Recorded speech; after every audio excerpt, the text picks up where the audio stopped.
ধর্ম হোক যার যার, বড় মা সবার। হ্যাঁ, ঠিকই ধরেছো, আজকে আমরা যাচ্ছি বড় মার কাছে সকালবেলায়। তখন কটা বাজে, প্রায় হয়তো 7টা বাজে। 7টা নাগাদ আমরা স্নান ধান করে বেরিয়ে গেছিলাম বড় মার পুজো দেওয়ার উদ্দেশ্যে। এই দেখো এত বড় লাইনে আমরা দাঁড়িয়েছিলাম।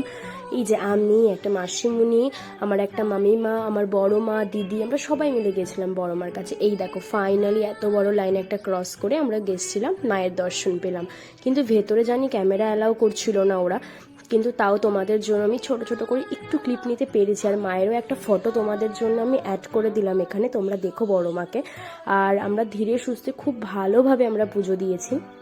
তারপরে ফোঁটা নিলাম একটা সিঁদুরের, দিয়ে তারপর দেখো এখানে কত সুন্দর লাগছে না মায়ের ফটোগুলো, ভীষণ সুন্দর লাগে। আর সত্যি বলতে মায়ের মুখ দেখার পর না, মাকে যদি ভাবি যে আমি কিছু বলবো বা মায়ের জন্য মানে কিছু বলবো আমার নিজের জন্য, আমি কিছুই পারি না। মায়ের ওখানে গিয়ে যেন পুরো কিছুই বলার থাকে না, মানে সত্যি মানে কোনো ওয়ার্ডও মাকে বলতে পারি না যে মা তুমি সবাইকে ভালো রেখো, এইটুখানিও হয়তো আমার মুখ থেকে বেরোয় না।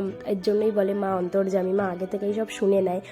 আর ধীরে সুস্থে আমরা ভালোভাবে পুজো দিলাম, একটু কিছু খেয়ে নিয়ে আমরা কিন্তু আবার বেরিয়ে গেছিলাম শ্যামনগরের উদ্দেশ্যে। কারণ কি ওখানেও এই যে এই মায়ের কাছে গেছিলাম, কারণ এখানেও একটা কালী মন্দির আছে বড়, শিব মন্দির, রাধা মন্দির রয়েছে।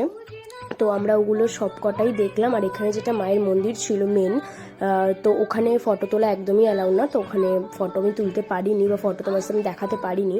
তবে এই যে ভোলে বাবা রয়েছে, এখানে আমরা সবাই মিলে একটু হাঁটলাম, পুজো দেখলাম, সবাই প্রণাম করলাম। ধীরে সুস্থে খুব ভালোভাবে আমরা প্রণাম করেছি, ভালো লেগেছে। আর ওখানে মন্দিরের সাথে সাথে কিন্তু বিশাল বড় এক মেলাও হয়। তো আমরা মন্দির পরিকল্পনা করার পর কিন্তু মন্দির ঘোরার পর আমরা কিন্তু চলে গেছিলাম একটু মেলা ঘুরতে।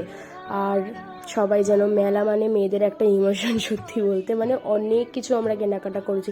এই ফ্লাওয়ার্সগুলো কত সুন্দর লাগছে না দেখতে, ভেবেছিলাম আনবো, কিন্তু অত দূর থেকে নিয়ে আসাটা না অ্যাকচুয়ালি ব্রেকেজ হয়ে যাওয়ারও একটা চান্স ছিল, তার জন্য আমি আর নেইনি, ওগুলো কিনতে পারিনি।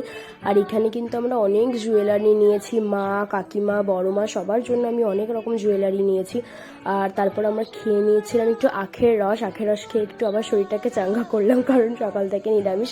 আর আমরা এত কিছু কিনেছি, এই প্যাকেটটা মানে হয়তো ক্যামেরাতে ছোট মনে হচ্ছে, বাট অনেক বড়, আমরা অনেক কিছু কিনেছি।